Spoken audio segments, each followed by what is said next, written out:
Hello, my lovelies. Welcome to the channel. I'd like to talk today about the meridians in our body and the 5 elements. Now, in Western tradition, we have 4 elements: fire, earth, water, and air. But in the Eastern tradition, there's another one, a 5th one, which is metal or ether. So this is associated with the spirit within us, our chi. So the origins of shiatsu, which is the discipline that I practice, go back more than 5,000 years.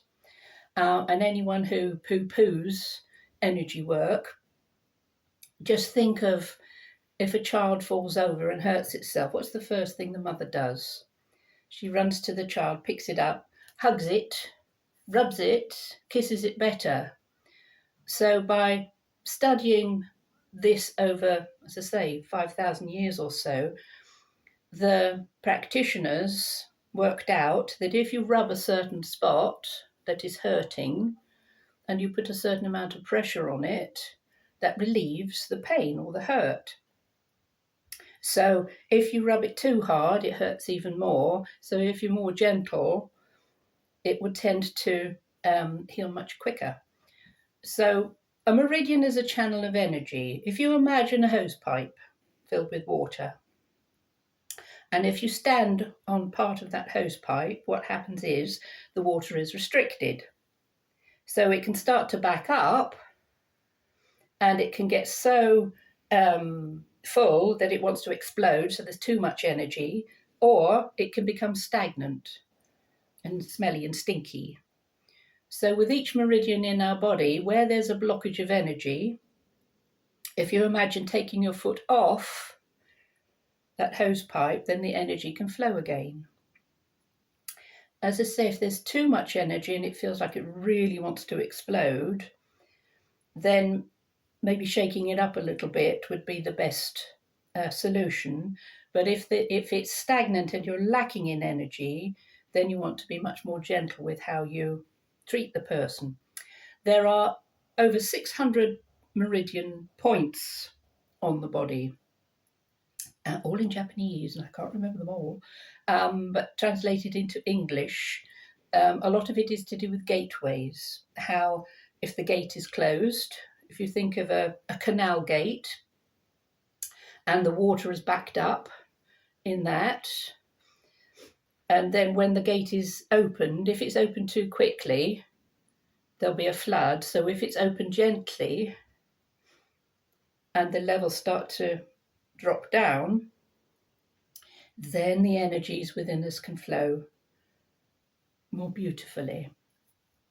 So I'd like to show you 1 or 2 meridians and points on the body which will help you in your day-to-day lives. I'll be doing more videos on the other, on each of the elements, and to give you an idea of how you can utilize them, how you can press into certain points on your body without harming you in any shape or form, but noticing how you can shift things that are stuck within you. So all of the meridians are associated with emotions in our bodies that we hold on to, happy ones and sad ones.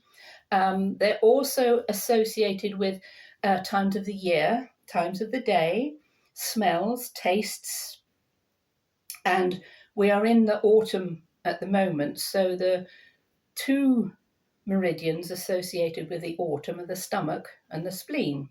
So I spoke of that in a previous video if you'd like to take a look about using the chi machine. So the stomach and the spleen meridian, there's also a clock when each of these pairs of meridians click in or become activated during the daytime and the nighttime. It's a 24-hour clock. So with the stomach and the spleen, it's between 3 p.m. and 7 p.m. and it's more active in the autumn. So if you notice, as we get a bit of less light during the day, and by 3 o'clock, you're starting to flag and feel a little bit, my get up and go has got up and gone. And how at various other times during the day, you've got a little bit more energy. So in the ancient times, when these meridians were being discovered, and the practitioners worked on various people. The practitioner was not paid if the client became ill. They would give a regular shiatsu treatment to the client to keep them balanced and harmonious and steady. But if the client became ill, the practitioner wouldn't get a penny or whatever the Japanese equivalent of money was then. So you can work on yourselves doing little bits of pressing into points, which I shall show you. And there was another story I learned when I was first studying, 35 years ago now. There was a young Japanese girl and she married this lovely boy, but she hated the mother-in-law, absolutely loathed her, couldn't stand her. So she went to the apothecary and she said, can I have some poison, please? And he said, okay. So he gave her a little vial of poison and he said to her, for the best effects, you need to do it very slowly, maybe over a month, and you give her just one little drop in some water every day. And then to help it do its work, give her a shiatsu treatment. Just do a little bit on her body every day, and that will really help the poison to get into those places, and probably within a month she'll be gone. So this girl, she went home, she got a little vial of poison, popped a little bit into a glass of water, gave it to the mother-in-law, and gave her a nice shiatsu treatment.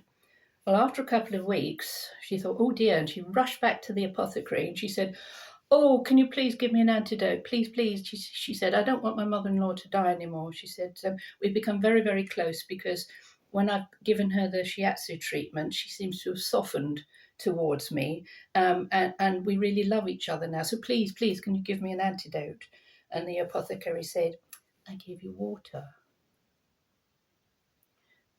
So how we relate to others in our lives is usually a mirror or a reflection of what's going on within us. So if there's something you really don't like about another person, it might be something that you don't like about yourself that you need to deal with, and vice versa. If you really love something about another person, it's part of your makeup, it's part of your personality, which you maybe need to polish up a little bit. So with the stomach meridian, which I showed you in the previous video, it starts here underneath your eyeballs and runs down through tonsils, nipples, testicles, ovaries, down the outside of the leg to your second toe. Now, in ancient times, when the soldiers were marching for days and going into a battle, they would get to a point where they're completely exhausted, absolutely worn out, and they thought, oh my goodness, we've got a battle to fight. I haven't got any oomph to actually engage with anybody else, let alone fight with them. So it was discovered that stomach 36, so the 36th point of the stomach meridian, is called 3 mile point.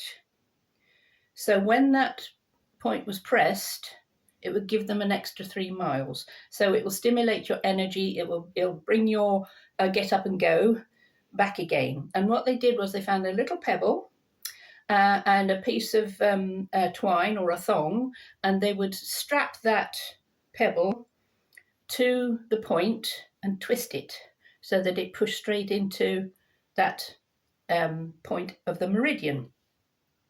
And if they were flagging a bit more, they twisted a little bit more. So we don't need to strap pebbles to us, we can just press into that point.